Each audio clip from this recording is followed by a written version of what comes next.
Welcome to Prabhava's kitchen. Friends, இன்றைக்கி பாவக்காய் குழம்பு வைக்க போகிறோம். அதுக்கு 2 பாவக்காய் ரவுண்டாக கட் பண்ணி எடுத்துக்கலாம்.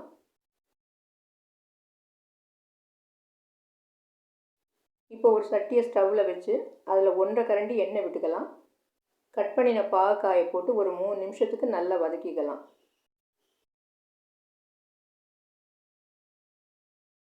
இப்படி வதக்கிறதுனால பாவக்காயில் இருக்கிற கசப்பு கம்மியாயிடும். அடுத்து பாவக்காய் குழம்பும் நல்ல டேஸ்டியாக இருக்கும்.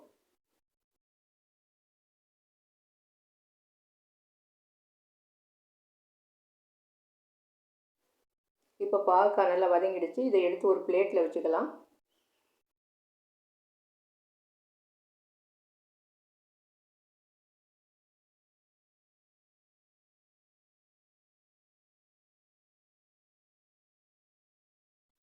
இப்போ இந்த எண்ணெயிலேயே குழம்புக்கு தாளிச்சுக்கலாம்.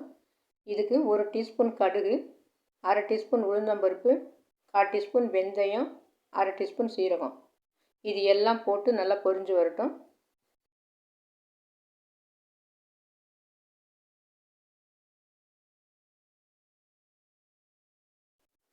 இப்போ இதெல்லாம் பொரிஞ்சதுக்கப்புறம் ஒரு கொத்து கருவேப்பிலை சேர்த்துக்கலாம்.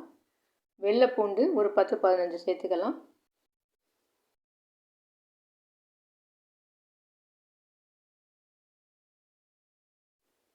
அடுத்து பெரிய வெங்காயம் ஒன்று பொடியாக கட் பண்ணினது, இது எல்லாம் சேர்த்து நல்லா வதக்கிக்கலாம்.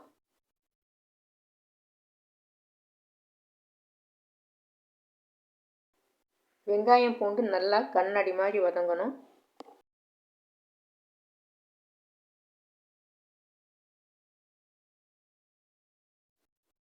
இப்போ வெங்காயம் பூண்டு நல்லா வதங்கிடுச்சு. இந்த சமயத்தில் பெருங்காயப்பொடி 1/4 டீஸ்பூன் சேர்த்துக்கலாம்.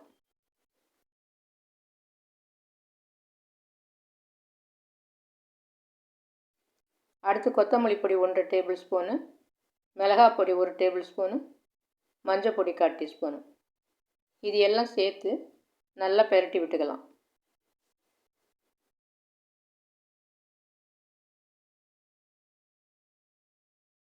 அடுத்து 2 தக்காளியை மிக்ஸி கப்பில் அரைச்சி எடுத்துக்கலாம். இப்போ அரைச்ச தக்காளியை சேர்த்துட்டு பச்சை வாடை போகிற வரைக்கும் 2 நிமிஷத்துக்கு நல்லா வதக்கிக்கணும்.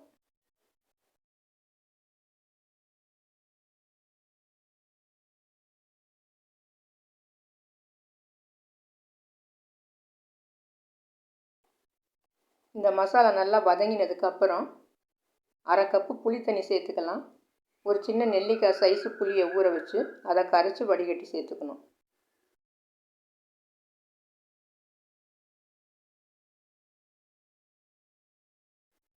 இப்போ புளி தண்ணி சேர்த்ததுக்கப்புறம் தேவையான உப்பு போட்டுக்கலாம்.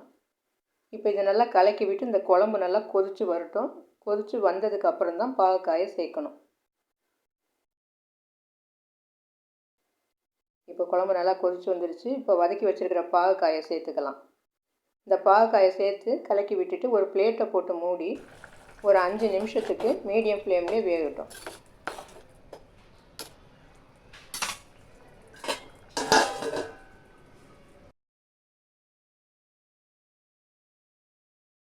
இப்போ பாருங்கள், பாவக்காய் நல்லா வெந்து குழம்பு ரெடி ஆகிடுச்சு.